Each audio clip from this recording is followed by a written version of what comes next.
Quyosh har kuni bepul nur sochadi. Harakatlanayotgan elektromobillar esa nafaqat manzillarga qisqa fursatda yetkazadi, balki biz nafas olayotgan havo ifloslanmasligiga hissa qo'shadi.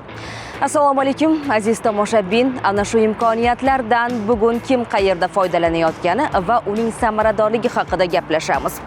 Ana shu o'zgarishlarni o'z ko'zimiz bilan ko'ramiz. Quyosh energetikasi bu faqat texnologiya emas. Bu iqtisodiy mustaqillik, ekologik barqarorlik va kelajak avlod oldidagi mas'uliyatdir.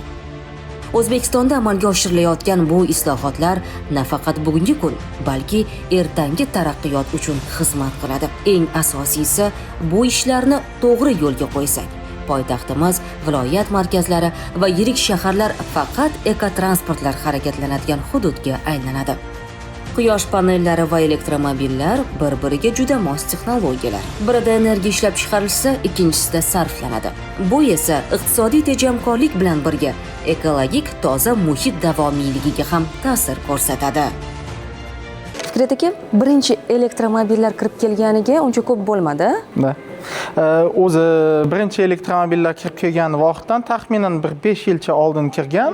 Bu aytaylik 2019-yillar oxirida taxminan 3 tami 4 tami elektromobil yil davomida kirgan. 20-yilda bu son уже adashmasam 25 ta 30 taga yetgan va 21-yillardan boshlab ommalashib soni ko'payib borishi boshlagan. Bugungi kunda bu oyiga juda ham katta sonlar kirib kelmoqda va qolaversa o'zimizda respublikada ham prezidentimiz tashabbusi bilan BYD zavodda BYD elektromobillari, gibrid avtomobillari bugungi kunda ishlab chiqarilib kelmoqda. Deyarli har bir oilada bugungi kunda elektromobillar mavjud. Nimani hisobiga qiziqishyapti va bu o'zini oqlayaptimi? Ko'pincha endi eng asosiy ko'rsatkichlari elektromobillarda bu ekologik xavfsizlik hisoblanadi. Iqtisodiy nuqtai nazardan elektromobillarda oddiy benzinga yoki gazga taqqoslaganda 4-5 baravar arzon bo'lganligi uchun iste'molchilari juda ham o'ziga jalb qilib kelmoqda. Fikret aka, aynan o'sha xaridorlar tomonidan dastlab elektromobillar xarid qilinishida biroz cho'chishgan edi. Ya'ni har kimda har xil fikrlar. Sog'liq uchun zarar, kimdirlar mana shunday fikrlarni bildirsa yoki kimdirlar ana o'sha motori ancha yilga yetmas ekan degan bir xavf bilan qarashar edi. Bugungi kunda bu xavf qancha kamaygan?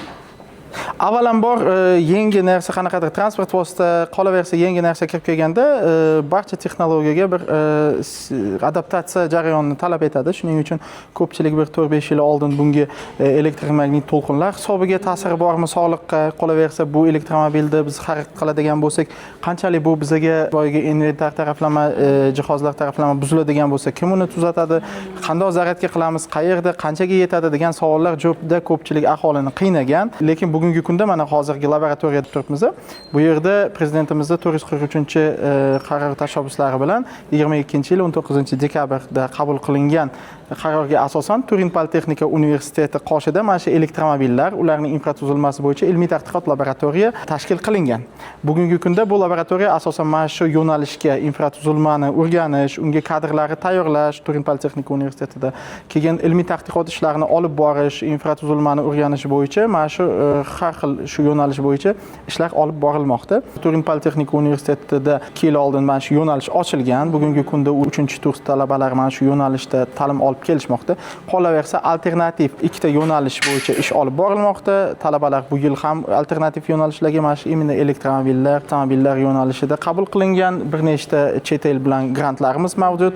Shu grantlar asosida Yevropani mana shu ta'lim yo'nalishida qanaqa qilib ta'lim berishiga qarab turib, biz O'zbekistonda shuni o'rganib kelgan holatda, shu yo'nalish bo'yicha yangi innovatsion texnologiyalar qo'llagan holatda elektromobillarda mana shu infratuzilmasiga kadrlar tayyorlab kelmoqdamiz. Bu laboratoriyada ko'proq amaliy mashg'ulotlar bilan mashg'ul bo'lishadi bizning talabalar. Oddiy avtomobilni klassikasidan boyagi o'rgangan holatida elektromobillarni taqqoslab, ularni diagnostikalash, demak bir nechta yo'nalish bo'yicha elektromobillarni demak ta'mirlashdan boshlab turib, ularni ishlab chiqarish jarayonlarigacha bo'lgan fanlarda amaliy darslar bu yerda o'tishadi. Qolaversa bizda shu ishlab chiqarishlar bilan katta shu integratsiyamiz ham mavjud. BYD zavodida, boshqa avtomobilsozlik yo'nalishida ishlab chiqaradigan zavodlarda ham amaliyot o'tishadi. Birinchi kurs talabalarimiz imенно mana shu CAD sistemasida, demak CAD programmalarida shu detallarni, elektromobil agregatlari, qolaversa ichki yon dvigatellari, oddiy avtomobil dvigatellarini loyihalash jarayonlarini o'rganadi. Undan tashqari keyin shu narsani mana 3D printerlar javomida bu yerda ko'rishimiz mumkin. Bolalar o'sha detalni ishlab chiqadi. Mana bu dvigatelda mavjud bo'lgan detalni bu yerda loyihalab, bu yerda bir nechta ham hunar o'rganish imkoniyatini yaratib beradi, ham chizmachilikda, ham 3D printerda loyihalagan holatda detal plastikda chiqazib turib, o'zliklari bu detalni loyihalash jarayonidan boshlab turib yig'ishgacha plastik mana bu yerda ko'rishingiz mumkin. Shu sinash jarayonlari dvigatelga qo'yib jarayonlarda yig'ish jarayonlarini o'rganish jarayonini kuzatishimiz mumkin.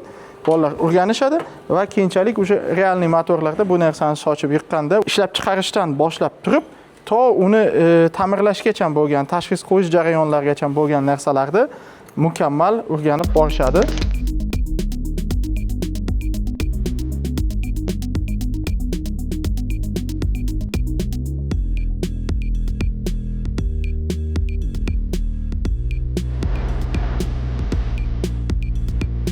Bugungi kunda infratuzilmani rivojlanishi shu bilan birgalikda utilizatsiya masalalari juda ham dolzarb masalalardan biri, juda ham ko'p aholini, o'sha iste'molchilar qiziqtiradi elektromobillarda va gibrid transport vositalarida. Bu haqida nima desa bo'ladi? O'zi gibrid transport vositalar va elektromobillarda taxminan 8 yildan 10 yilgacha yoki 1,5 mingdan 2,5 ming yil siklgacha bu to'liq zaryadga, razryadga jarayonida bemalol elektromobil batareyasi xizmat qilib bera oladi. Keyinchalik nima bo'ladi? Keyinchalik infratuzilma bo'yicha juda ham ko'p yo'nalishlarda ishlanib kelinmoqda. Bugungi kunda u elektromobil batareyasini ikkinchi hayot ham bo'lishi mumkin. Quyosh panellaridan olgan energiyani yig'ib turib ishlatishga, qolaversa boshqa texnologiyalarda ishlatish imkoniyati, elektroskuterlarda quvvati past talab qilinadigan texnikada ishlatish imkoniyatiga bemalol mavjud. Bugungi kunda bizda laboratoriyalarda mana bunaqa uskunalarimiz ham bor. Bu uskunani bitta funksiyalaridan mana shu elektromobilni batareyasi yana qancha xizmat qilib beradi, qilib bermaydi yoki resursi ketganligini biz test qilamiz. Shu qolaversa klimatik testlarimiz ham mavjud. Mana shu klimatik kamerada biz bemalol har xil iqlim sharoitida probegoviy boyagi test deymiz. Shularni ham qilishimiz mumkin.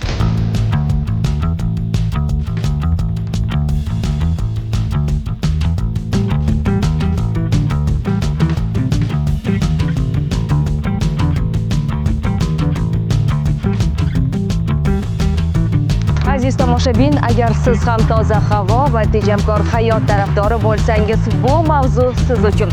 Biz esa harakatda davom etamiz. Siz ham qolib ketmang. Yana ko'rishguncha.